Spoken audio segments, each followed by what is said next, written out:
Bab 23. Sony buru-buru berkata, aku tahu jelas tentang ini. Sejak usianya yang ke-13 hingga 19 tahun, dia sudah familiar dengan siapapun pencuri, perampok, dan siapapun yang dikabarkan sebagai pembunuh di sekitar kota-kota terdekat. Dulu, ada pencuri yang membawanya masuk ke geng, tetapi Sony tidak cukup berani sehingga tidak jadi bergabung. Wira yang mendengar detailnya pun bertanya, apakah ada geng yang beranggotakan 3 orang? Mereka bisa bela diri dan menggunakan pisau. Ada. Sony memikirkannya sejenak, lalu berujar, di dusun Gabrata yang jauhnya sekitar 7 km dari sini, ada Gavin beserta 2 saudaranya. Mereka bisa melompati tembok yang setinggi manusia dalam sekejap dan aku pernah melihatnya sekali. Ayah mereka merupakan pasukan yang turun ke medan perang dan mewariskan ke mereka teknik pedang pembunuh milik pasukan. Teknik itu adalah milik orang-orang kejam dari dusun Gabrata. Wira pun mengangguk. Ada kemungkinan bahwa ketiga bersaudara ini pencuri yang dipukuli habis-habisan oleh Dodi kemarin malam. Siapapun yang mencuri 50.000 gabak milik Sony akan sulit ditemukan karena ruang lingkupnya cukup besar. Ada lebih dari belasan pencuri dalam radius 10 km dari tempat ini. Jadi, sulit menentukan siapa yang menyebarkan kabar tersebut sehingga pencuri datang. Jadi, ketiga pencuri itu harus ditemukan terlebih dahulu agar bisa menemukan siapa informan mereka. Kalau pelakunya benar-benar mereka, kita lebih baik merelakan uang ini. Mereka itu orang keji. Surya buru-buru berkata, uang bisa dicari lagi. Sony, kamu sekarang bisa mendapatkan 3.000 gabak dalam sebulan. Jadi, kamu bisa mendapatkannya kembali dalam waktu kurang lebih 2 tahun, jangan ambil risiko. Kak Sinta dan kedua abangnya juga mengangguk.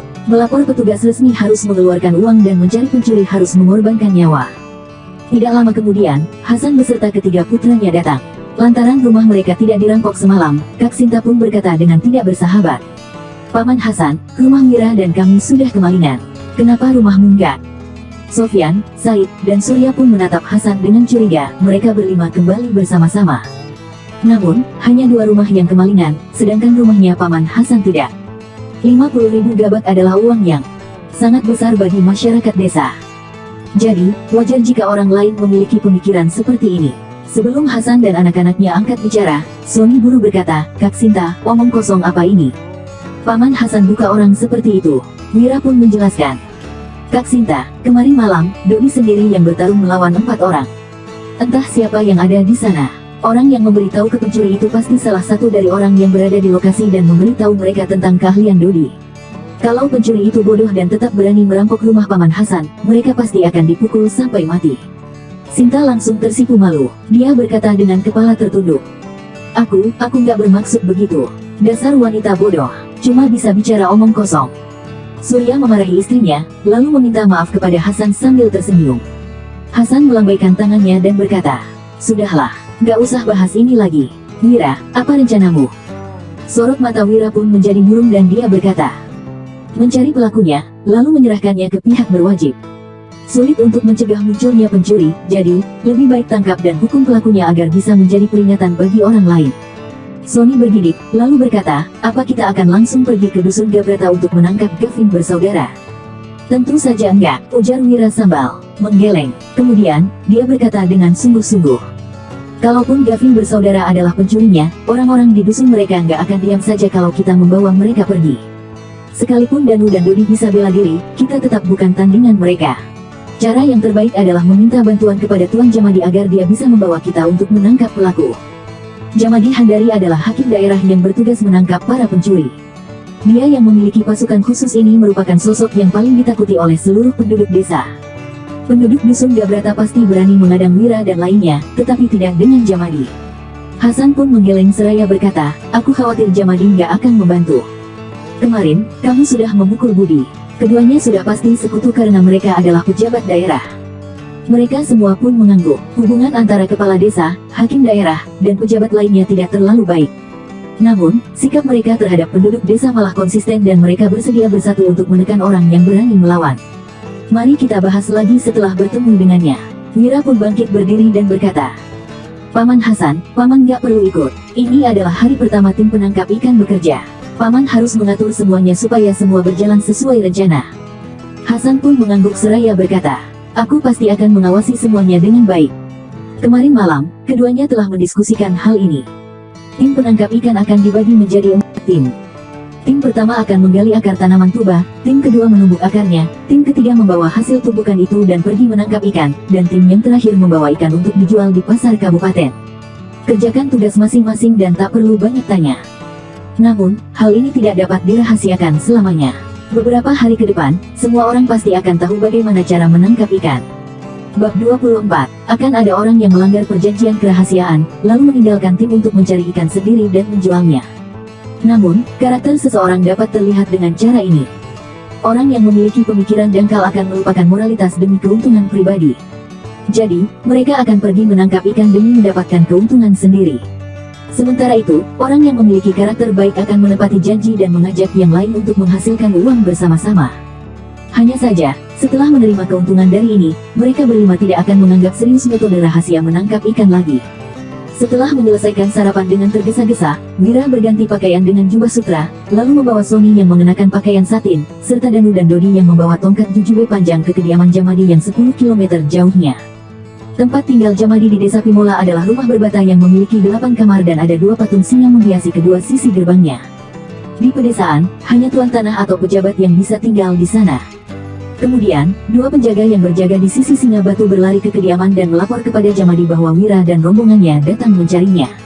Tidak lama kemudian, seorang pria parubaya jangkung yang berjanggut berjalan keluar dengan ekspresi garang. Dia mengenakan pakaian yang penuh dengan tulisan dan ada pisau lengkung tergantung di pinggangnya. Begitu melihat Wira, dia langsung berujar, "Aku dengar kamu memukul Budi." Insiden di desa Damardi kemarin malam telah tersebar. Hubungan Jamadi dengan Budi memang tidak baik, tetapi mereka semua adalah pejabat pemerintahan yang termasuk dalam kelompok kepentingan. Kemarin, bocah ini berani memukul kepala desa. Di masa depan, pasti akan berani memukul dirinya. Oleh karena itu, Jamadi harus memberi kesan yang garang dan memberi pelajaran kepada Wira agar Wira tidak berani macam-macam dengannya. Menghadapi Jamadi yang galak ini, Wira pun melambaikan tangannya dan berkata, "Lebih baik kita bahas masalah Sony terlebih dahulu." Sony pun memandang Jamadi dengan takut-takut, lalu berujar, "Tuan Jamadi, kemarin malam, ada orang yang merampok 50.000 gabakku." "Apa?" seru Jamadi sembari memandang Sony dengan curiga. Ekspresinya seolah-olah tidak percaya bahwa Sony bisa mendapatkan 50.000 gabak. Alhasil, Sony yang ditatap seperti ini merasa sangat tidak nyaman. Dia pun berkata dengan lantang, "Tuan Jamadi, ada orang yang merampok 50.000 gabakku. Aku ingin kamu membantuku menangkap pencurinya. Kalaupun kamu benar-benar kehilangan 50.000 gabak, mana bisa? Aku menemukan pencurinya." Jamadi memutar bola matanya, lalu berkata, "Bukannya Tuan Wira kalian sangat cakap? Tuan Budi saja berani dipukulnya. Kenapa kamu gak memintanya untuk mencari pencurinya?" Sony yang mendengar ini mengerutkan alisnya dan wajahnya tampak sedih. Dia sudah menyiapkan mental sebelum datang ke sini dan sudah bisa menebak bahwa Jamadi tidak mungkin memedulikan hal ini. Wira pun berkata, "Tuan Jamadi, bisakah aku berbicara denganmu sebentar?" "Katakan saja secara langsung, jangan berbelit-belit," bentak Jamadi dengan raut wajah mencemooh. Dia tahu jelas perkataan semacam ini. Itu adalah perkataan orang yang ingin menyogoknya. Jamadi akan terima jika orang lain yang berkata demikian. Namun, dia harus bersikap tegas kepada Wira. Di sisi lain, keempat pengikut Jamadi juga tampak sangat dingin. Kepala desa saja berani Wira pukul. Jadi, mereka juga tidak akan sungkan. Kemudian, Wira berujar tanpa ekspresi, "Apakah kamu tahu bagaimana Sony bisa mendapatkan 50.000 gabak?" Demi memberi kesan mendalam kepada Wira, Jamadi berencana untuk membalas perkataan Wira dengan garang. Jadi, dia berkata, "Nggak ada urusannya denganku." Wira memicingkan matanya dan berkata, "Sony, beritahu dia."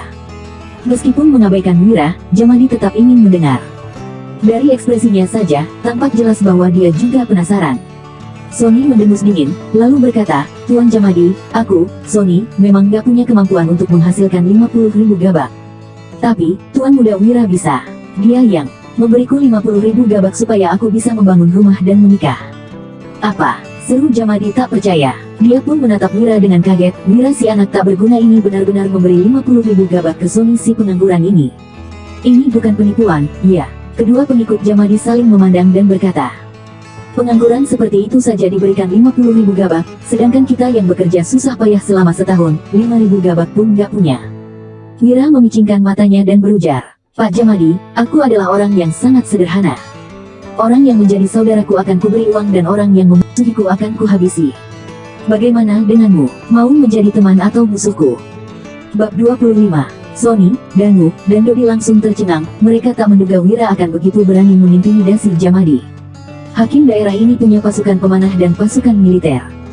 Selain itu, Jamadi adalah pejabat pemerintah di pedesaan yang bahkan lebih menakutkan dari kepala desa. Jamadi yang mendengar ini langsung murung. Ada kemarahan yang mencuat di hatinya, tetapi dia bisa menahannya. Dia pun berkata dengan dingin, itu tergantung seberapa tulusnya kamu. Perlu diketahui, hakim daerah dan kepala desa berkomplot demi memeras uang masyarakat. Namun, uang yang didapatkan ini masih harus diserahkan ke atasan mereka. Jadi, mereka hanya bisa menikmati sedikit keuntungannya. Jika Wira bisa memberinya manfaat yang menarik, sekedar menyapa budi bukankah apa-apa. Wira pun mengeluarkan 2000 gabak sembari berkata, ambil ini dan traktir pengikutmu untuk makan-makan. Mata pengikut Jamadi langsung berubah menjadi hijau. Mereka tidak menyangka orang ini akan langsung mengeluarkan 2000 gabak. Bocah ini benar-benar menghamburkan uang. Sepasang mata Jamadi berbinar, tetapi raut wajahnya segera berubah menjadi datar. Dia berkata, Wira, apa kamu sedang mempermalukanku? Memberiku uang lebih sedikit dari pengangguran itu. Penduduk desa memberi hadiah berupa induk ayam, daging sapi, atau ikan yang gemuk. Itu semua bahkan tidak sampai 1000 gabak. Memang, belum pernah ada orang yang memberinya 2000 gabak. Namun, uang yang diberikan Wira ini jauh lebih kecil dari yang diberikan ke Sony. Di sisi lain, Danu, Dodi, dan Sony yang melihat ini langsung terharu. Perbedaan seperti ini saja sudah menunjukkan bahwa Wira lebih menganggap penting mereka daripada Tuan Jamadi. Wira pun memicingkan matanya seraya berkata, bagaimana kalau Anda mengundurkan diri dari posisi ini, lalu bekerja denganku dari dini sampai malam hari? Dengan begitu, aku juga akan memberimu 50.000 gabak. Hehe, jangan bercanda, ini cukup, kok. Memahami bahwa itu adalah upah kerja, Jamadi pun mengambil uang itu. Setelah itu, dia melambaikan tangannya seraya berkata, ayo, berkumpul. Tidak lama kemudian, 4 orang pemanah dan 8 pasukannya bergegas mendekat. Wira pun memberitahu Jamadi bahwa mereka harus pergi ke Dusun Gabrata untuk menangkap Gavin bersaudara. Jamadi yang mendengar ini tidak keberatan sama sekali. Di pedesaan, kepala daerah otonom adalah senjata yang terkuat. Selain itu, di belakangnya masih ada beberapa pejabat pemerintahan lainnya, namun, menangkap pencuri butuh kecakapan. Dodi, apa kamu benar-benar bisa melawan 4 orang sekaligus? Tanya Jamadi yang memandang Dodi dengan curiga. 1 lawan 4, hanya orang terlatih yang bisa melakukannya. Dulu, ketika Hasan pensiun dari militer, dia pernah datang untuk merekrutnya karena ingin mengumpulkan orang yang bisa bertarung. Mana tahu Hasan berkata bahwa dirinya adalah prajurit rendahan yang tidak pernah membunuh musuh dalam pertempuran. Dia bahkan tidak belajar ilmu diri selama di kemiliteran. Hasan saja tidak bisa bela diri. Bagaimana bisa mengajari putranya? Mungkinkah bocah ini sangat berbakat? Kalau kamu nggak percaya, kamu boleh menyuruh pengikutmu mengujinya, ujar Dodi. Kemudian, sorot matanya menjadi kesal dan dia berkata, masih ada lagi, Kak Wira sudah mengganti namaku menjadi Zabran. Jadi, jangan panggil aku Dodi lagi. Tugas hakim daerah adalah menangkap para pencuri. Namun, Jamadi malah dijatuhkan oleh Kak Wira dengan 2000 gabak. Jadi, Dodi tidak menganggap serius Jamadi. Percaya, kok, jawab Jamadi sambil bergidik. Dia pun menoleh ke arah Danu dan bertanya, kalau kamu? Danu menjawab tanpa ekspresi, 1. Jamadi pun menghela napas lega. 2 anak buah Wira adalah petarung yang cakap. Jika terjadi sesuatu di masa depan, Jamadi yang kemampuannya sedikit ini pasti bisa ditekan. Di sisi lain Dodi tampak masam. Orang yang bisa dipukul Danu itu dia dan ayahnya bisa memukul mereka berdua. Kemudian, sekelompok orang itu bergegas ke Dusun Gabrata dan Jamadi sudah membuat pengaturan di sepanjang jalan. Dia menginstruksikan Dodi yang bisa bela diri membawa Sony dan seorang pasukan untuk menangkap anak kedua, Gandhi. Sementara Danu yang hanya bisa melawan 1 orang akan pergi bersama 4 pemanah dan 2 pasukan untuk menangkap Ganjar yang terluka. Terakhir, dirinya dan Wira akan membawa 2 pemanah beserta 3 pasukan ke rumah kakak tertua, Gavin. Ketika mereka masuk ke desa, ada sekelompok warga desa yang langsung mengepung. Namun, ketika melihat bahwa orang yang datang adalah Jamadi, warga desa langsung ketakutan dan melarikan diri. Di pedesaan, hakim daerah lebih menakutkan dari kepala desa. Pada dasarnya, kemunculan mereka hanya untuk menangkap orang. Jadi, para warga ini memilih untuk menonton dari kejauhan. Bab 26. Setibanya di sebuah kediaman kecil berdinding batako, Jamadi pun mengeluarkan pisau lengkung yang tergantung di pinggangnya dan mengayunkannya. 2 pasukan yang membawa tongkat pun segera menendang pintu kayu yang bobrok itu. Kemudian, 3 pasukan berjaga di depan dan 2 pemanah yang sudah bersiap dengan busur menerobos masuk secara bersamaan. Di dalam sana, tampak seorang wanita kurus sedang berjalan keluar dari dapur. Dia bertanya, "Tuan-tuan, ada masalah apa? Gavin, kamu sudah melakukan kejahatan. Cepat keluar." Jamadi yang mengabaikan pertanyaan wanita tua itu melambaikan pedang lengkungnya dan 5 orang segera menerobos masuk ke dalam rumah. Brak, 2 pintu kayu terbanting keluar dan langsung menjungkir balikan mereka berlima. Setelah itu, tampak seorang pemuda bergegas keluar dengan pisau dan langsung menyerang Jamadi. Wira tercengang. Dia mendapati bahwa sorot mata pemuda ini sangat kuat dan wajahnya memancarkan aura membunuh. Tak terduga, Jamadi yang bahkan tidak mengangkat pisau lengkungnya malah tersenyum dingin dan berkata, "Gavin, membunuh pejabat sama dengan pemberontakan dan seluruh kerabatmu akan dibantai. Aku, Jamadi, enggak menyerangmu. Apa kamu berani membunuhku?" Gavin yang membawa pisau itu terkejut. Setelah itu, dia bergegas lari ke arah tembok halaman. Dia hendak melompati tembok yang setinggi 2 meter itu dan melarikan diri. Reaksinya cepat sekali, bahkan lebih cepat dari beberapa pelari tercepat di dunia. Wira merasa bahwa Gavin telah melarikan diri. Namun, sebelum 5 pengikut Jamadi memanjat tembok, Jamadi kembali berbalik dengan perlahan dan berkata lagi, "Gavin, apa kamu benar-benar mau melarikan diri? Kamu boleh lari. Tapi, bagaimana dengan istri, anak, dan ibumu? Apa kamu akan membiarkan mereka semua ditangkap dan dipenjara?"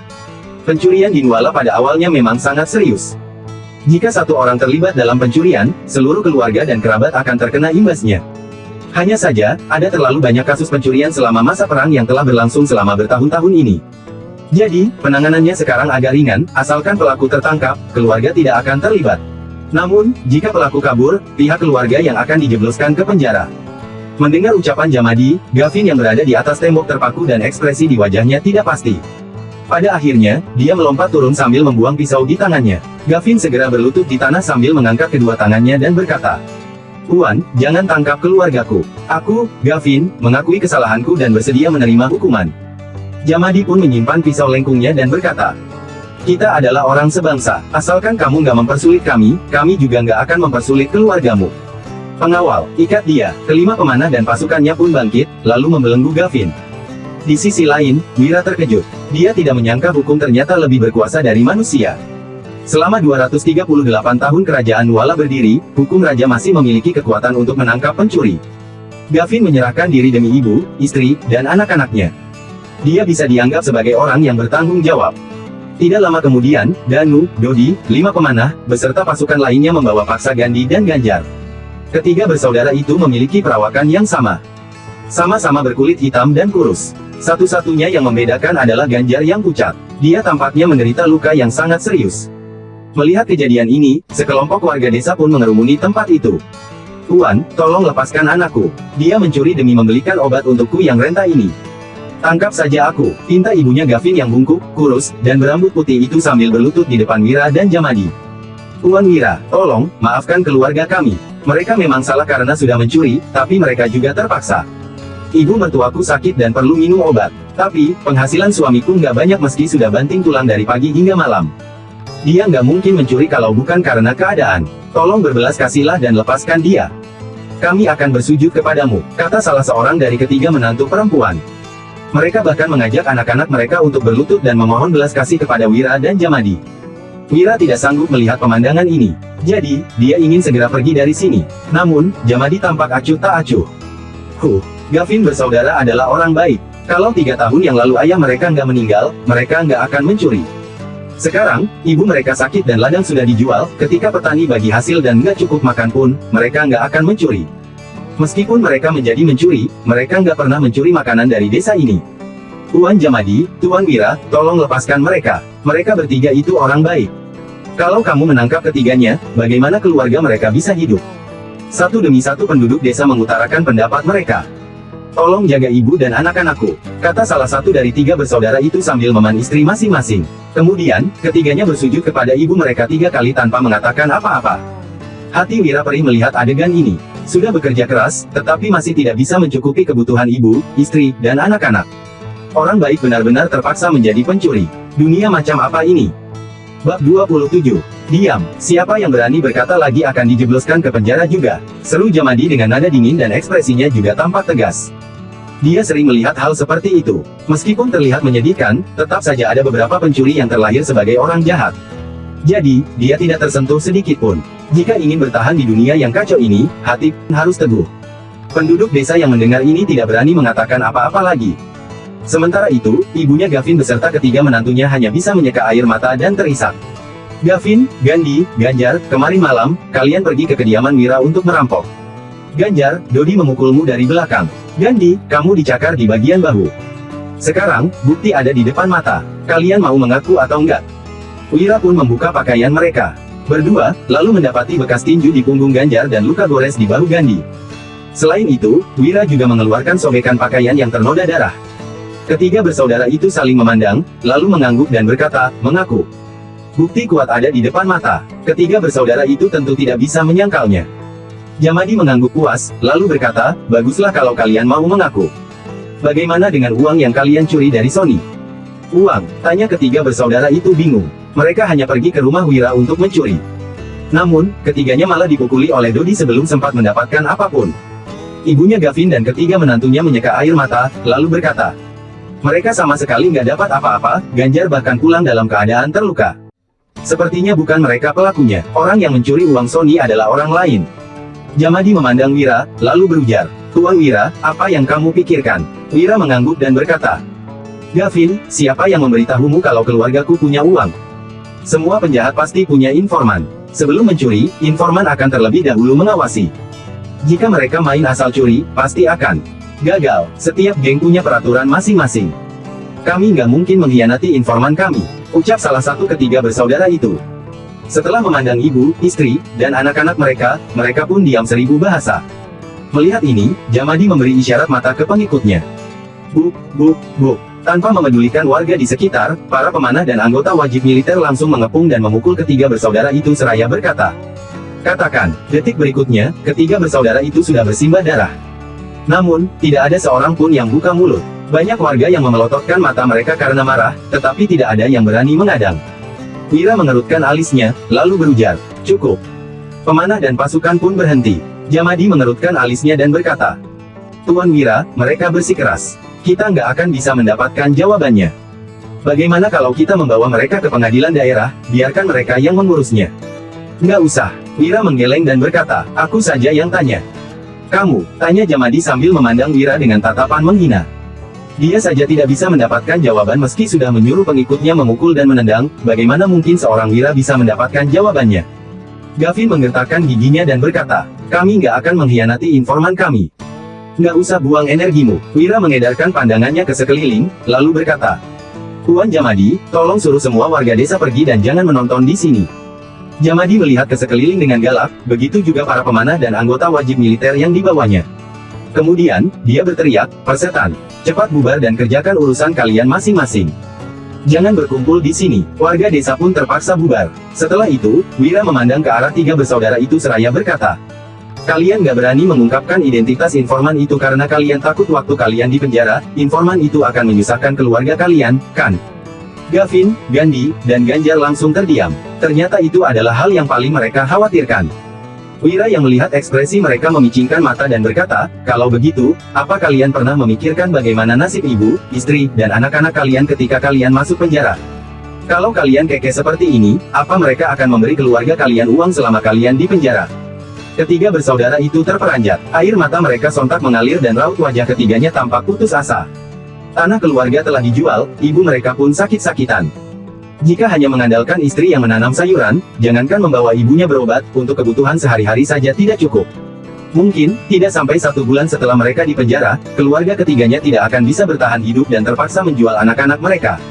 Mengenai informan, mereka juga tidak tahu mendetail. Jika informan itu ada uang pun, informan itu tidak akan memberi keluarga mereka uang. Sementara orang di balik informan itu, tidak meminta tips saja sudah membuat mereka bersyukur. Ketiga bersaudara pun bersujud lagi dan lagi. Salah satu dari antara mereka berkata, Tuan Wira, tolonglah, kami nggak mencuri apapun. Tolong, ampuni nyawa kami. Kami bersujud padamu. Tolong, berbelas kasihlah dan selamatkan kami. Kalau enggak, keluarga kami akan tercerai-berai. Jamadi memandang Wira sembari berpikir bahwa bocah ini ternyata hebat juga. Tiga pencuri ini menolak patuh meski sudah dipukuli, tetapi Wira yang hanya berucap beberapa kata justru bisa membuat mereka menjadi seperti ini. Wira pun mendongak seraya berkata, Tuan Jamadi, aku sepertinya salah ingat, kemarin malam, bukan 3 orang yang merampok rumahku, tapi 1 orang. Jamadi yang mendengar ini tidak bisa menahan diri untuk tidak memasang sikap tegas. Dia berkata, Tuan Wira, jelas-jelas mereka bertiga pelakunya.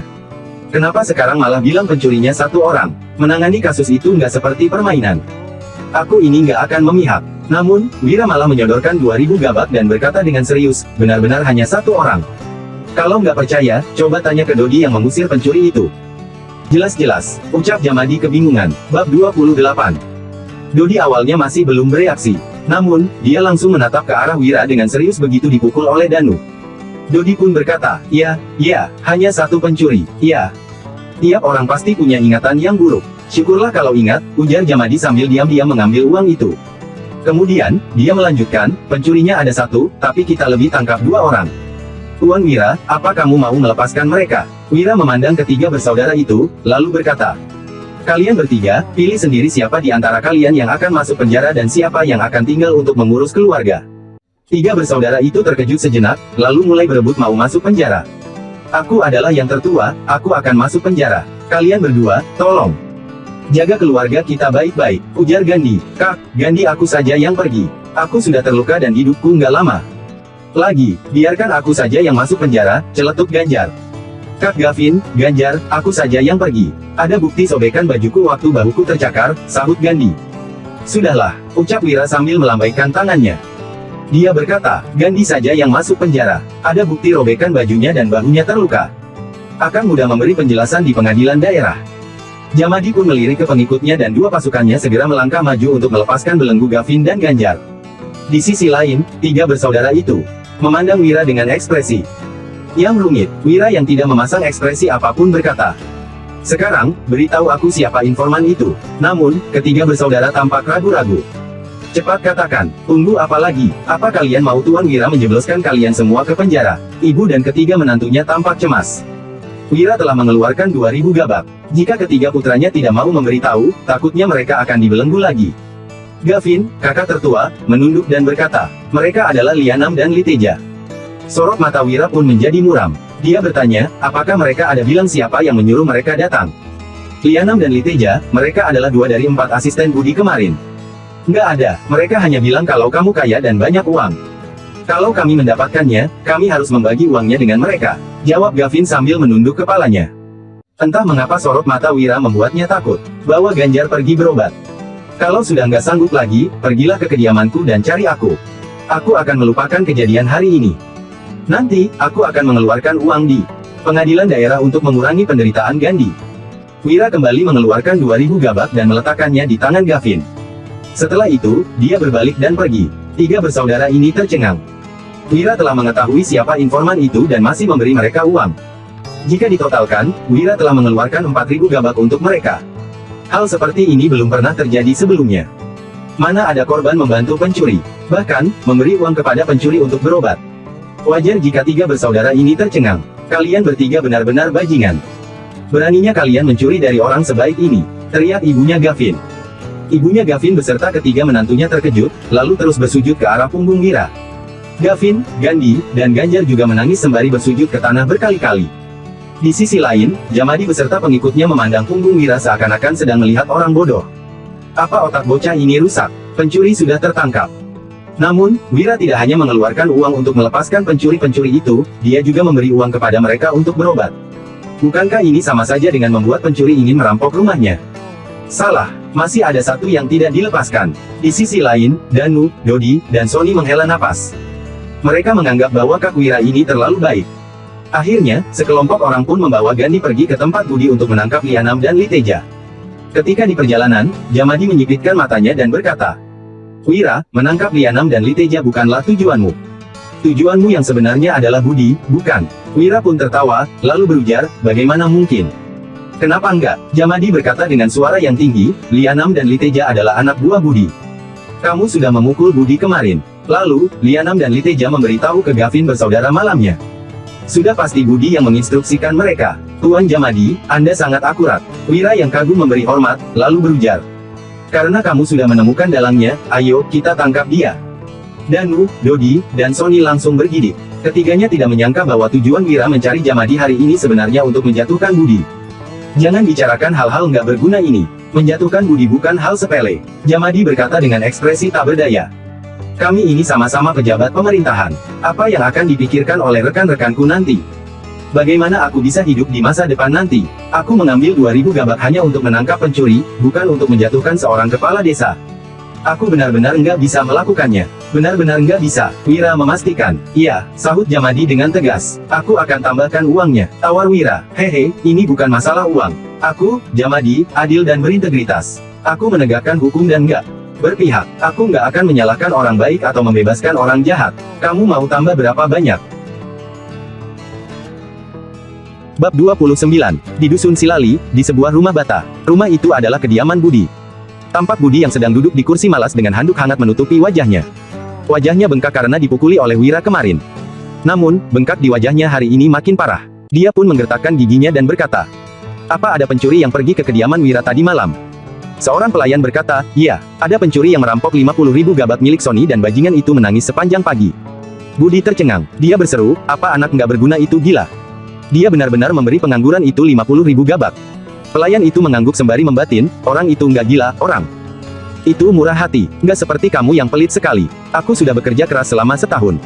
Tapi, beberapa gabak pun nggak dapat." Budi menggertakkan giginya, lalu berujar, "Bagaimana dengan anak nggak berguna itu? Gavin bersaudara sudah pergi ke rumahnya, apa mereka menikamnya? Atau mungkin membunuhnya?" Pelayan yang mendengar ini menggeleng seraya menjawab, "Nggak, Gavin bersaudara gagal. Dengar-dengar mereka dipukul habis-habisan oleh Dodi. Dodi bisa mengalahkan mereka bertiga." Budi terperanjat. Dia menjadi geram dan berkata, "Sial, anak nggak berguna ini bernasib baik." "Tuan Budi, gawat." Tiba-tiba, ada pelayan lain yang berteriak sambil berlari masuk. Dia berkata, "Aku dapat kabar dari tempat Kak Lianam dan Kak Liteja, mereka bilang Jamadi memimpin para pemanah dan pasukannya untuk menangkap Lianam dan Liteja. Dia juga membawa Wira dan Dodi untuk datang ke Dusun Silali." Budi langsung bangkit berdiri dari kursi malasnya. Dia berteriak, "Apa? Jamadi sialan, beraninya dia datang menangkap Lianam dan Liteja. Apa dia nggak tahu aku ini siapa? Sial, Jamadi pasti sudah disogok oleh Wira si sampah itu. Sekarang, dia datang untuk menangkap Lianam dan Liteja. Ingin melibatkan dirinya. Lihat saja Anti, aku akan memberinya pelajaran yang berat." Pelayan pun bertanya dengan cemas, "Bagaimana ini?" Budi yang tampak galak itu berkata, "Rencanaku gagal dan aku sendiri yang kena batunya. Panggil semua pria di desa untuk menghadapi mereka semua. Bunuh Jamadi dengan kejam, lalu tangkap Wira si anak nggak berguna itu dan pukul dia sampai mati." Dum, dum, dum. Suara gong dan gendang terdengar. Kemudian, semua pria di desa Silali berkumpul. Dusun Silali ini tidak kecil, populasinya mencapai 400 orang. Di sana, ada lebih dari 100 pemuda. Di sisi lain, Wira berjanji bahwa dirinya akan memberikan 2000 gabak sebagai imbalan menangkap Budi. Jadi, Jamadi langsung menyatakan bahwa dirinya adalah orang yang adil dan berintegritas, juga akan mengambil risiko untuk menangkap orang-orang yang membahayakan masyarakat. Sekumpulan orang pun mendatangi kediaman Budi. Lianam dan Liteja bisa ditangkap dengan mudah. Kemarin, keduanya dipukuli oleh Dodi dan membantu Budi mencuri uang. Setelah itu, mereka mengantar surat ke Dusun Gabrata, lalu kembali ke kediaman Budi. Alhasil, keduanya bola-balik sejauh 5 km lebih. Lantaran kelelahan, keduanya pun tidur-tiduran sepanjang siang. Ketika datang untuk menangkap mereka, Jamadi langsung menodongkan pisau lengkungnya ke leher keduanya. Alhasil, kedua orang itu sampai mengompol saking takutnya. Mereka pun menjelaskan bahwa Budi yang telah menyuruh mereka untuk merekrut pencuri. Selain itu, Budi juga menyuruh mereka berdua untuk memberitahu ke beberapa pencuri. Mendengar ini, Jamadi segera mengutus 2 pasukannya untuk menemani Dodi dan Sony mengambil kembali uang yang dicuri. Sementara sisanya menangkap Lianam dan Liteja. Setelah itu, mereka langsung pergi ke Dusun Silali untuk menangkap Budi. Jarak dari tempat Lianam dan Liteja ke Dusun Silali tidak terlalu jauh, jaraknya kurang dari 1 km. Namun, mereka yang baru masuk ke desa Silali mendengar suara gong dan genderang. Gawat, ekspresi Jamadi berubah. Dia berkata, "Ada orang yang datang lebih awal dari kita dan sudah memberitahu Budi si bajingan itu. Begitu penduduk desa berkumpul, kita mungkin akan sulit menangkapnya." Wira memicingkan matanya, lalu bertanya, "Berapa banyak manfaat yang sudah dia berikan ke warga desa? Akankah warga desa bersedia mati untuknya?" Jamadi menggeleng, lalu berujar, "Wira, kamu lahir di keluarga yang berkecukupan. Kamu enggak mengerti penderitaan warga desa. Ada kalanya warga desa menjual nyawa mereka demi uang." Mendengar penjelasan Jamadi, Gandhi yang ditangkap itu langsung tampak sedih. Ketika ibunya sakit parah, mereka bertiga bersedia menjual nyawa ke siapapun yang memberi mereka uang. Kehidupan manusia benar-benar tidak berharga dibuatnya. Danu, Dodi, dan Sony juga menundukkan kepala tanpa mengatakan apa-apa. Nyawa orang miskin memang tidak berharga. Ada banyak orang yang menjual dirinya untuk dijadikan budak, tetapi uang yang mereka dapatkan pun tidak sampai 5.000 gabak. Sementara itu, Wira memberikan 50.000 gabak dan belum menyuruh Sony melakukan apapun. Mengatakannya ke orang lain pun, tidak akan ada yang percaya. Wira mengangkat alisnya. Dia bertanya, "Kalau begitu, apa dia rela memberi seluruh desa 1000 gabak?" "Benar juga, ayo," sahut Jamadi, sembari menggertakkan gigi, lalu melambaikan tangannya. Kedua rombongan itu pun bertemu di depan gerbang desa. Di pihak Wira, ada Jamadi, 4 pemanah, 6 pasukan, Danu, Gandhi, Lianam, dan Liteja. Jumlah mereka ada 16 orang, di mana 3 orangnya merupakan tahanan. Sementara di sisi Budi, dia memimpin lebih dari 100 orang. Orang-orang itu membawa tongkat, garpu tanah, garu, tombak, dan pisau besar. Mereka semua tampak sangat ganas. Budi pun berteriak, "Jamadi, dasar sialan, kita sama-sama pejabat daerah, kenapa kamu malah membantu orang luar untuk berurusan denganku? Katakan, berapa banyak uang yang sudah orang ini berikan padamu?" "Budi, jangan sembarang menuduh. Aku, Jamadi, menegakkan hukum tanpa berpihak dan nggak pernah menerima suap." Setelah itu, dia memberi isyarat kepada pemanahnya, keempat pemanah pun menarik busur mereka.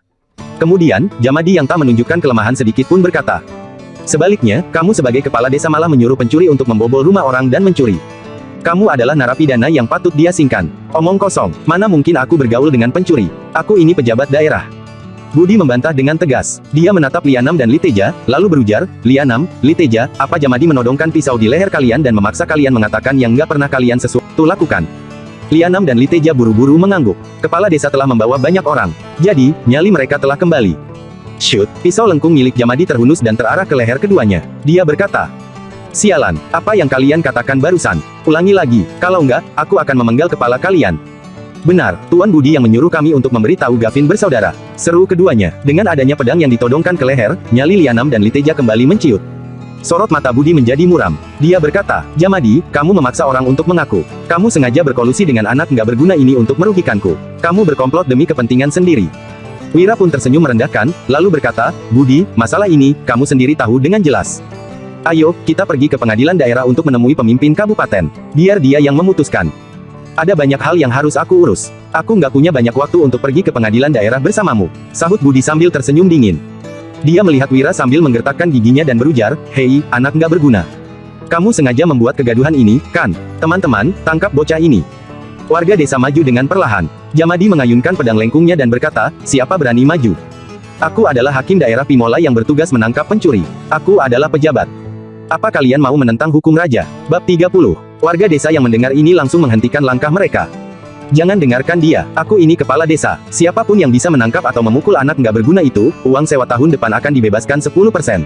Budi menawarkan hadiah. Ini memang kurang setengah dari yang dijanjikan. Namun, ucapan Budi ini tetap membuat warga desa menggila dan menyerbu ke depan.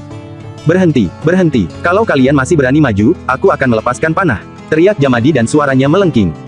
Namun, warga tidak berhenti sama sekali. Jadi, dia segera berteriak kepada bawahannya untuk bubar dan berkata kepada Wira, "Wira, nggak bisa, mereka sudah menggila. Ayo, mundur dulu. Aku nggak akan kenapa-kenapa, tapi kamu bakal dipukul sampai mati."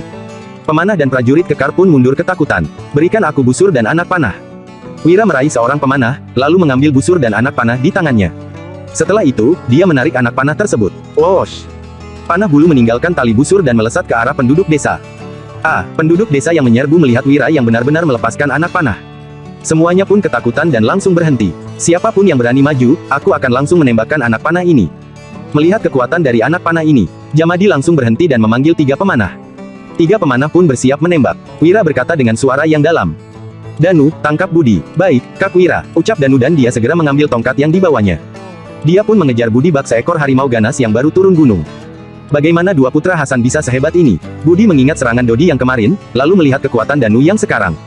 Alhasil, dia berkeringat dingin dan langsung melarikan diri seraya berkata, "Adang dia dan biaya sewa tahun depan akan dibebaskan 20%. Warga desa yang baru saja kehilangan nyali langsung bersemangat lagi. Mereka pun mengacungkan senjata dan menyerbu. Orang-orang yang malang ini benar-benar menggila. Melihat ini, para pemanah tidak bisa tenang. Jadi, Jamadi buru-buru berkata, "Wira, cepat suruh Danu kembali. Dia hanya bisa melawan 1 orang, bukan segerombolan orang." Wira juga tegang. Bagaimanapun, Paman Hasan pernah mengatakan bahwa dirinya memang bisa melawan 10 orang dengan tangan kosong, tetapi 5 atau 6 orang yang membawa senjata bisa mengepung dan membunuhnya. Sekarang, Danu dikelilingi oleh ratusan orang dan semuanya membawa senjata. Namun, tepat ketika Wira ingin memanggil Danu kembali, semua orang menatap ke depan dengan mata yang terbelalak. Tidak ada yang berani mempercayai apa yang telah mereka lihat. Hus! Tongkat milik Danu bergetar sehingga menyebabkan suara raungan yang dahsyat. Akibatnya, semua senjata berupa tongkat, garpu tanah, dan garu langsung terpental. Kini, tidak ada orang yang berani mendekatinya. Dalam sekejap mata, puluhan warga desa terjungkal ke tanah dan sisanya mundur ketakutan. Teknik menembak. Gandhi tercengang. Ayahnya pernah berkata bahwa ada seorang jenderal yang berpakaian baju zirah dan menunggang kuda sambil membawa senjata besar. Dia bisa membunuh orang di medan perang seperti sedang memotong rumput. Gandhi tidak pernah mempercayai ini sebelumnya. Namun, setelah menyaksikan Danu mengayunkan tongkat itu, dia mulai percaya. Nak, bukankah anak ini bilang kalau dia hanya bisa melawan satu orang? Kenapa dia sehebat ini? Tanya Jamadi sambil menelan ludahnya. Kemudian, dia menatap 4 pemanahnya dan nyali mereka kembali menjadi kuat. Tidak peduli seberapa hebatnya kemampuan bela diri orang-orang yang menyerbu ini, selama tidak mengenakan baju zirah, para pemanah ini bisa menembakkan panah mereka. Wira akhirnya mengerti. Paman Hasan hanya mengatakan jika pihak lawan membawa senjata, tetapi tidak ada mengatakan jika Danu dan Dodi membawa senjata bisa melawan berapa orang. Buk, buk, buk. Tongkat milik Danu kembali bergetar. Lantaran tidak ada warga desa yang bisa menghadangnya, dia pun segera mengejar Budi dan menangkapnya. Setelah itu, Danu membawa Budi kembali dan melemparkannya ke kaki Wira seraya berkata, "Kak Wira, aku berhasil menangkapnya." Budi tampak putus asa. Kemarin, dia telah dipukul sangat parah. Hari ini, nasibnya tidak perlu dikatakan lagi. Wira diam saja. Dia memandang Jamadi sambil berkata, "Cepat tahan dia. Cepat belenggu dia," perintah Jamadi dengan terburu-buru. Kedua prajurit kekar pun membelenggu Budi yang gemetaran. Kepala desa Pimola benar-benar digulingkan dari jabatannya hari ini. Di sisi lain, seluruh warga desa menyaksikan ini dengan ekspresi yang rumit. Meskipun berasal dari desa yang sama, Budi juga sudah menindas mereka. Namun, tiap kali panen, perkelahian yang terjadi di Dusun Silali lebih sedikit dibanding desa lainnya. "Kalian berani," teriak Budi. Ketika belenggunya dieratkan, dia menatap Jamadi sambil menggertakkan giginya dan berkata, "Jamadi, kita ini rekan. Kamu benar-benar ingin melakukan ini. Aku akan membayar 2.000 gabak dan mentraktir semua orang untuk minum. Jangan bawa aku ke pengadilan daerah. Kamu anggap aku ini apa? Kamu pikir bisa membeliku dengan 2.000 gabak? Aku, Jamadi, adil dan berintegritas. Aku nggak mementingkan diri sendiri. Mana mungkin aku melanggar hukum demi mendapat keuntungan pribadi. Bawa dia." Namun, Jamadi mengutuk diam-diam. "Cuy, dasar pelit. Sudah ditangkap hanya memberiku 2.000 gabak. Wira saja memberiku 6.000 gabak. Kurang." Melihat ekspresi Jamadi, Budi akhirnya mengerti. Dia pun memandang ke arah Wira sambil menggertakkan giginya, lalu berkata, "Nggak peduli seberapa banyak uang yang dia berikan padamu, aku akan menggandakannya. Cepat lepaskan aku." Mendengar ini, mata Jamadi langsung berbinar. 2 kali lipat dari 6.000 gabak. Itu artinya 120.000 gabak. Bab 31. Detik berikutnya, Jamadi kembali tersadar bahwa perhitungannya salah. Namun, nominal yang ditawarkan sebesar 12.000 gabak itu termasuk cukup menggiurkan. Budi diam-diam merasa bangga. Sifat Jamadi memang sangat tamak, dia berani melakukan apapun asalkan diberi imbalan yang setimpal. Saat ini, sebaiknya dia memberikan sejumlah uang kepada Jamadi untuk membereskan pecundang ini. Setelah itu, barulah Budi akan membuat perhitungan pada Jamadi. Wira melirik Jamadi sekilas dan berkata, "Kamu tergoda. Omong kosong apa? Memangnya aku ini orang yang mementingkan keuntungan?" Ekspresi Jamadi tampak suram, dia melambaikan tangan sambil berkata, "Budi bersekongkol dengan perampok. Bawa dia ke pengadilan daerah." "Jamadi, kamu." Seketika, Budi tercengang. Entah mengapa sifat Jamadi tiba-tiba berubah. Tanpa berbicara sama sekali, Jamadi hanya tersenyum sinis. Dia memang menyukai uang, tetapi Jamadi bisa membedakan uang mana yang pantas diterimanya. Budi adalah orang yang licik. Kalau hari ini Jamadi mengambil uangnya, cepat atau lambat, Budi pasti akan membalasnya. Sementara itu, Wira adalah orang yang murah hati. Dia bahkan memberi uang kepada pencuri, jadi tentu saja tidak masalah jika Budi menerima uangnya. Apalagi, hari ini Jamadi sudah mendapat keuntungan. Masa depan masih panjang, masih banyak kesempatan jika ingin mendapatkan uang. Budi menatap Wira dengan tak berdaya, dia memohon, "Tuan Wira, aku bersalah. Asalkan Tuan bersedia melepaskanku, aku tidak akan berani bertentangan dengan Tuan lagi." Wira menggeleng sambil berkata, "Aku tidak percaya denganmu, sebaiknya kamu pergi ke pengadilan saja." Selanjutnya, 2 orang pengawal berbadan kekar itu membawa Budi pergi. Lantaran permohonan ampunnya tidak diindahkan, Budi berteriak dengan marah, "Kalian pikir kalian telah mengalahkanku? Asal tahu saja, aku punya antek-antek di daerah ini, kalian tidak akan berdaya menghadapiku. Cari orang, cepat cari orang." Wira melihat kepanikan Budi, tetapi orang lainnya tidak bereaksi sama sekali. Budi dibawa pergi bersama dengan Lianam, Liteja, dan Gandhi ke kota. Tidak lama kemudian, Dodi, Sony, dan kedua pria kekar itu menahan seorang pencuri dan 2 komplotannya. Uang yang dicuri juga telah ditemukan. Setelah menyewa 2 buah kereta dari desa dan Wira menuliskan sebuah surat gugatan, semua orang-orang itu bergegas berangkat. "Kak Wira," Dodi berkata dengan gugup, "menurut kakak, apakah kita akan bertemu dengan pemimpin kabupaten kalau mengajukan gugatan nanti?" Semua orang yang berada dalam kedua kereta itu merasa gugup. Tidak ada seorang pun di desa ini yang pernah bertemu dengan pemimpin kabupaten. Pada dasarnya, memang tidak ada yang ingin bertemu dengannya. Pasalnya, kalau bertemu dengan pemimpin kabupaten, berarti mereka sedang terlibat dalam sebuah gugatan. Belum tentu, Jamadi bergumam, tugas pemimpin kabupaten memang adalah mengadili kasus. Namun, kalau kasusnya tidak terlalu besar, dia hanya akan menandatangani surat gugatannya, kemudian diserahkan pada anak buahnya. Kasus kita ini melibatkan kepala desa, tapi juga tidak termasuk kasus yang besar. Sony menjawab, "Lalu, bagaimana kita harus menyampaikan surat gugatan ini? Apa kita harus menabuhkan gendang di depan pengadilan?" Ekspresi Jamadi berubah drastis ketika menjelaskan. Gendang di depan pengadilan itu tidak boleh ditabuh sembarangan. Gendang itu disebut sebagai gendang pengumuman. Kalau pemimpin kabupaten sedang bertugas, petugas pengadilan akan menabuh gendang untuk memberitahu semua orang yang ingin mengadu, bisa mengajukan aduannya pada saat itu. Selain itu, kalau pemimpin kabupaten ingin mengumpulkan seluruh petugas pengadilan, gendang ini juga akan ditabuhkan. Hanya saja, suaranya berbeda dengan saat bertugas. Kalau ada rakyat kecil yang ingin mengadu dan menabuh gendang itu, orang itu harus dipukul terlebih dulu sebelum menyuarakan keluhannya. Kalian harus jaga sikap nanti. Semua orang mengangguk mendengar penjelasan itu. Di sisi lain, Wira menghela napas. Pada dasarnya, ada beberapa prosedur yang harus dilalui untuk mengajukan sebuah kasus. Dimulai dari tingkat kabupaten, provinsi, dan negara. Jika ingin melangkahi salah satu prosedur untuk mengajukan gugatan, sang penggugat harus dihukum 40 kali pukulan terlebih dahulu. Dalam kasus ini, jika tidak ada keterlibatan pegawai kecil di kabupaten, pemimpin kabupaten hanya akan menandatangani surat gugatan tersebut. Sekarang, Jamadi juga tidak yakin apakah kasus ini akan diangkat di pengadilan. Dia sendiri juga tidak ingin bertemu dengan pemimpin kabupaten. Hanya cendekiawan terpilih yang tidak perlu memberi hormat kepada para pejabat. Ada beberapa cendekiawan yang tidak punya hak istimewa sama sekali. Seperti rakyat biasa, mereka harus wajib militer, tidak boleh memiliki budak, dan akan tetap dihukum jika masuk penjara. Setelah gerombolan mereka tiba di kabupaten, Jamadi menunjukkan plakat di pinggangnya kepada penjaga gerbang kota. Setelah itu, mereka pun masuk ke dalam kabupaten. Begitu memasuki gerbang kota, kereta mereka dihalangi oleh sebuah kereta kuda yang mewah. Di depan kereta terdapat papan kayu berbentuk bulat dengan latar belakang hitam dan huruf emas yang bertuliskan Silali. Budi langsung merasa senang melihatnya. Bab 32. Raut wajah Jamadi berubah drastis. Di kabupaten, ada 3 keluarga kaya yang terkenal, yaitu Suteja, Silali, dan Wibowo. Ketiga keluarga ini menguasai industri yang paling menguntungkan, yaitu kain, garam, dan beras. Keluarga Silali adalah pedagang garam terbesar di kabupaten tersebut. Sebelumnya, Budi mengeklaim memiliki hubungan dengan keluarga Silali di kabupaten. Saat itu, semua orang menganggap omongannya itu hanyalah bualan belaka. Sekarang, tampaknya omongannya memang benar. Tirai kereta dibuka, terlihat seorang pemuda yang mengenakan kain penutup kepala dan jubah brokat turun dari kereta tersebut. Dia memberi salam kepada Wira dari kejauhan dengan hormat. Saudara Wahyudi, lama tidak bertemu. Wahyudi adalah nama Wira sebelumnya. Wira membalasnya dengan ekspresi datar. Katakan saja langsung apa maumu. Mahendra Silali, pewaris keluarga Silali di kabupaten, memiliki usia yang sama dengan Wira. Mereka berdua lulus sebagai murid sekolah rendah pada saat yang sama. Tahun ini, Mahendra juga berhasil menjadi sarjana tingkat menengah. Dia adalah seorang pemuda berbakat yang terkenal di kabupaten tersebut. Saat mereka masih belajar di kabupaten, Mahendra sangat sombong dan meremehkan Wira yang berasal dari desa. Wira menikahi Wulan pada masa lalu. Namun, dalam 3 tahun terakhir, Wira tidak lagi melanjutkan pendidikannya. Oleh karena itu, keduanya tidak terlalu banyak kontak lagi. Namun, keluarga Linardi dan keluarga Silali memiliki hubungan yang baik. Wulan dan Mahendra juga merupakan teman masa kecil. Selama 3 tahun pernikahan mereka, Mahendra telah beberapa kali mengisyaratkan agar Wira dan Wulan berpisah, dan dia akan memberikan sejumlah uang sebagai kompensasi.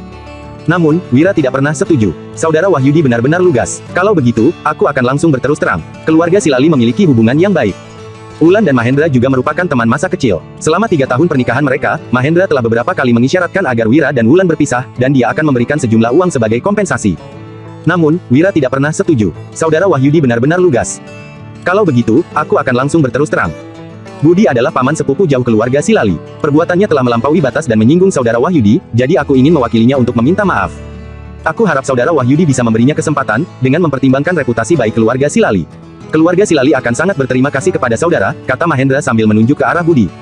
Haha, Budi mendengus sambil menatap Wira dengan bangga. Keluarga Silali adalah pedagang garam terbesar dan keluarga kaya terkuat di Kabupaten Uswal. Bahkan para pejabat kabupaten sekalipun harus menyegani mereka. Apakah seorang murid sekolah rendah sepertinya berani berurusan dengan keluarga Silali? Jamadi segera memberi isyarat kepada Wira dengan harapan agar Wira menyetujuinya. Keluarga Silali adalah pedagang garam terbesar di Kabupaten Uswal. Mereka tidak hanya kaya, tetapi juga memiliki kekuasaan yang besar. Di sepanjang jalan dari kota pusat pemerintahan ke Kabupaten Uswal, banyak perampok gunung yang sangat meresahkan. Selama ini, sudah banyak rombongan dagang yang dirampok. Namun, keluarga Silali tidak pernah mengalami masalah. Semua pejabat kabupaten, kepala distrik, atau petugas kabupaten yang baru menjabat, pasti akan mengunjungi keluarga Silali. Bisa dibilang, tanpa dukungan dari keluarga Silali, para pejabat kabupaten akan mengalami kesulitan yang bertubi-tubi. Bagi keluarga Silali, menghancurkan seorang pejabat kecil sama mudahnya dengan membalikkan telapak tangan. Seandainya saja sedari awal mereka mengetahui bahwa Budi memiliki hubungan dengan keluarga Silali di kabupaten, pasti tidak akan ada yang ingin terlibat dalam kasus ini. Wira memicingkan matanya sambil berkata, bagaimana kalau aku tidak menyetujuinya?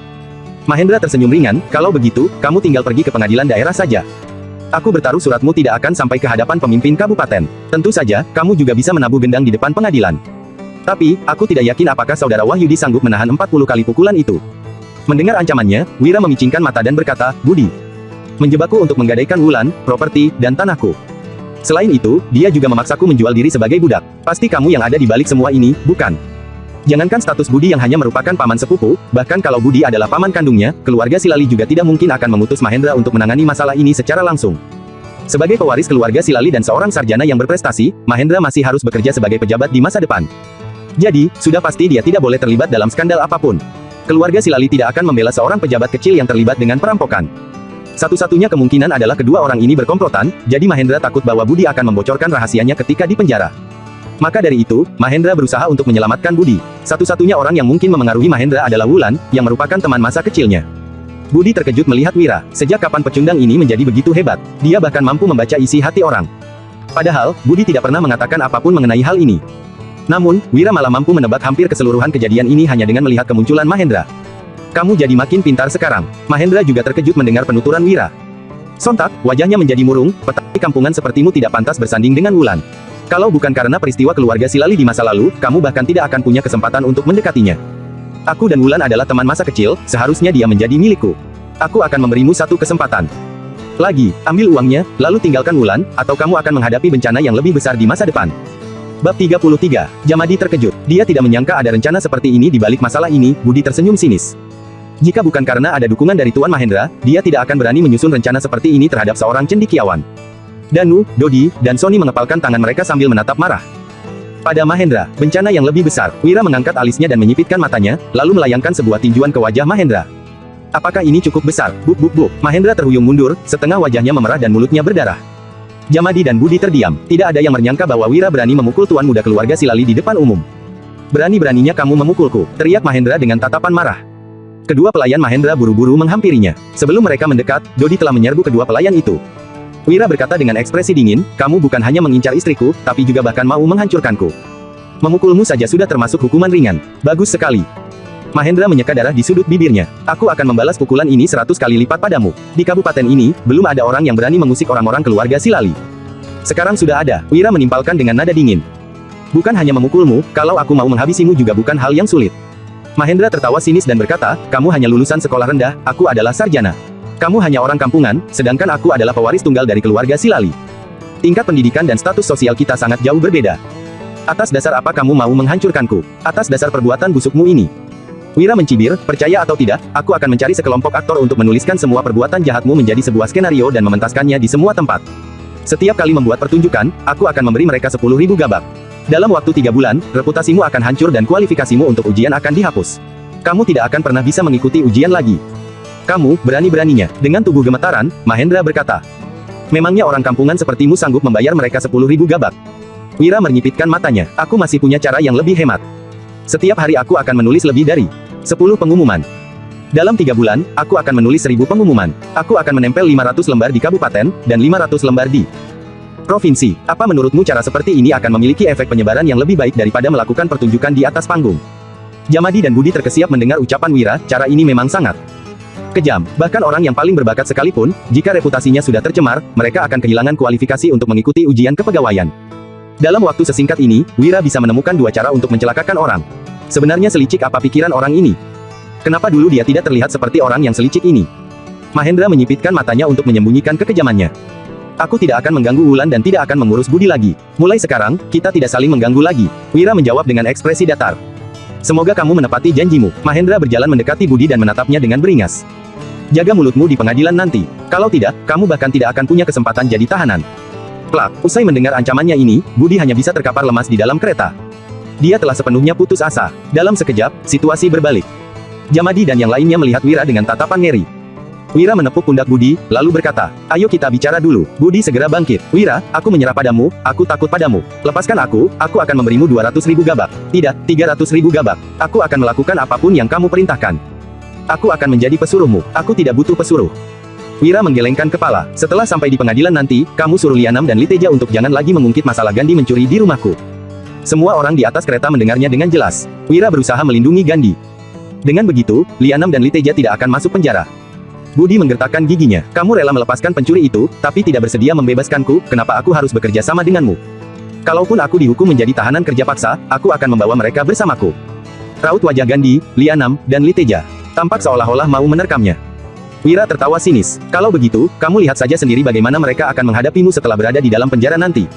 Ketiga orang itu menggertakkan gigi. Kalau mereka sampai terseret masalah ini, mereka pasti akan menghabisi Budi. Melihat reaksi ketiga orang ini, Budi bergidik ngeri. Aku berjanji. Tapi, kamu juga harus berjanji padaku. Selama aku menjadi tahanan, kamu harus melindungi harta keluargaku. Begitu kepala keluarga mereka roboh, maka semua anggota keluarga pasti akan membagi semua harta keluarga mereka. Wira mengangkat alisnya dan berkata, kalau begitu, kamu harus memberiku 50.000 gabak setiap tahun. Budi membalas sambil menggertakkan gigi. Baik, Jamadi menunjukkan tampang serakah. Setelah sibuk seharian, orang yang paling diuntungkan malah Wira. Bab 34. Wira berbalik dan berkata, Jamadi, tugas ini kuserahkan padamu. Terima kasih, Tuan Wira, ucap Jamadi sambil membungkukkan badan. Tatapan Budi tampak tidak rela, padahal, ini adalah uangnya. Namun, Jamadi bahkan tidak meliriknya sama sekali. Pecundang ini benar-benar tahu bagaimana memanfaatkan orang dan licik. Budi harus memperingatkan anggota keluarganya untuk jangan berurusan dengan orang ini. Mereka semua pergi ke pengadilan daerah, sementara Wira, Gandhi, Lianam, dan Liteja tetap tinggal di luar. Bu, Gandhi bersujud dengan mata berkaca-kaca. Tuan Wira, padahal kami bertiga telah mencuri barangmu. Tapi, kamu malah memperlakukan kami. Sebaik ini, kami sangat malu. Aku berutang nyawa padamu. Kalau kamu butuh bantuan, silakan utus orang untuk memberitahu kami. Lianam dan Liteja mendengarkan ucapannya dengan ketakutan. Apakah orang ini bersedia mengorbankan nyawanya demi Wira? Sebagai lelaki sejati, kamu tidak pantas bersujud pada siapapun selain orang tuamu. Wira memapah Gandhi sambil berkata, aku tidak mau nyawamu. Kedepannya, hiduplah dengan baik. Jangan lagi melakukan hal-hal seperti itu. Kalau tidak bisa menetap lagi di rumahmu, datanglah untuk mencariku. Aku akan memberikan pekerjaan padamu. Baik, seru Gandhi sambil berlinang air mata. Lianam dan Liteja juga bersujud dan berkata, Tuan Wira, kami juga ingin mengikutimu. Wira mengedipkan matanya. Kalian harus pikirkan baik-baik. Aku telah menyinggung orang keluarga Silali, kalau ikut denganku, kalian mungkin akan menghadapi bencana besar ke depannya. Ah, mengingat kejadian tadi, Lianam dan Liteja sontak terperanjat. Hahaha, Wira tertawa terbahak-bahak melihat reaksi kedua orang itu. Banyak sekali orang yang ingin mendekatimu ketika senang, tetapi hanya beberapa orang yang rela menanggung kesusahan bersamamu. Bu, Gandhi kembali berlutut. Tidak peduli siapapun yang Tuan singgung, aku rela melakukan apapun demi Tuan Wira. Wira menepuk-nepuk pundaknya dan memapahnya. Aku percaya padamu. Lianam dan Liteja tertegun melihat adegan ini, mereka merasa seolah-olah kehilangan sesuatu. Tidak berselang lama, sekelompok orang keluar dari pengadilan daerah dengan bersemangat. Danu, Dodi, dan Sony sangat antusias melihat pemimpin kabupaten mengadili kasus. Jamadi juga sangat bersemangat karena pemimpin kabupaten memujinya telah menegakkan hukum dengan adil dan tegas. Di sisi lain, jabatan Budi dicopot dan dihukum kerja paksa selama 3 tahun karena bersekongkol dengan perampok. Kedua komplotan dan pencuri lainnya juga ditahan dan dikirim ke perbatasan. Hari semakin gelap, gerbang kota juga telah ditutup. Sekelompok orang ini harus menginap di dalam kabupaten. Wira mengeluarkan 10.000 gabak sambil berkata, Jamadi, terima kasih atas kerja kerasmu. Mana bisa aku menerima uang ini? Meski mulutnya berkata demikian, gerakan tubuhnya malah berkata lain. Jamadi menerima uang itu dan menyimpannya ke dalam saku. 4 pemanah dan 8 pemuda lainnya melihatnya dengan iri. Entah berapa banyak yang akan dibagikan Jamadi kepada mereka. Kemudian, Wira mengeluarkan 10.000 gabak lagi. Sony, Danu, kamu bawa Jamadi dan Gandhi pergi menginap. Jangan lupa untuk membelikan mereka makan malam yang layak. Sony melambaikan tangannya. Wira, uangku sudah kembali. Kamu tidak perlu memberiku uang lagi. Uangmu itu adalah untuk membangun rumah dan menikah. Jangan suka keluar untuk bersenang-senang lagi di malam hari. Setelah memberikan uangnya dan berpesan kepada mereka, Wira pergi membawa Dodi. Jamadi bertanya, Danu, Sony, apa kalian tahu Wira mau kemana? Danu dan Sony menggeleng. Wira hanya menyuruh mereka untuk pulang terlebih dahulu dan dirinya akan tinggal di kabupaten selama beberapa hari. Jamadi mengelus dagunya sambil berkata, jangan-jangan, Wira diam-diam pergi ke tempat hiburan. Padahal, setelah mendapat uang, Jamadi baru ingin pergi ke tempat hiburan untuk berfoya-foya. Namun, dia takut akan bertemu dengan Wira di sana. Tempat hiburan, seru para pria itu dengan napas memburu, mereka selalu mendengar bahwa gadis-gadis di tempat hiburan sangat cantik dan wangi. Membayangkannya, wajah Danu dan Sony menjadi merah merona. Selama hidup, mereka masih belum pernah menyentuh wanita manapun. Gandhi menjadi gelisah. Jamadi, jangan bicara sembarangan. Mana mungkin orang baik seperti Tuan Wira pergi ke tempat seperti itu? Jamadi tertawa sinis. Kamu tidak mengerti apa-apa. Pria manapun itu, semuanya pasti menyukai tempat hiburan. Itu tidak ada hubungannya dengan karakter seseorang. Kamu akan mengerti setelah mencobanya sekali.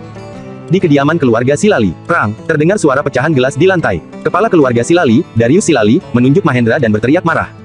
Anak sialan, wanita itu sudah menikah 3 tahun, tapi kau masih saja bersekongkol dengan orang untuk merebutnya. Lebih parahnya lagi, kamu bahkan dipermalukan di depan umum. Harga diri keluarga Silali hancur gara-gara kamu. Namun, Mahendra tersenyum sambil bergumam, ayah, aku juga bukannya tidak pernah bertemu wanita lain. Mana mungkin aku merusak masa depanku hanya demi seorang wanita yang sudah bersuami. Kali ini, aku berusaha merebut Wulan adalah demi masa depan keluarga Silali.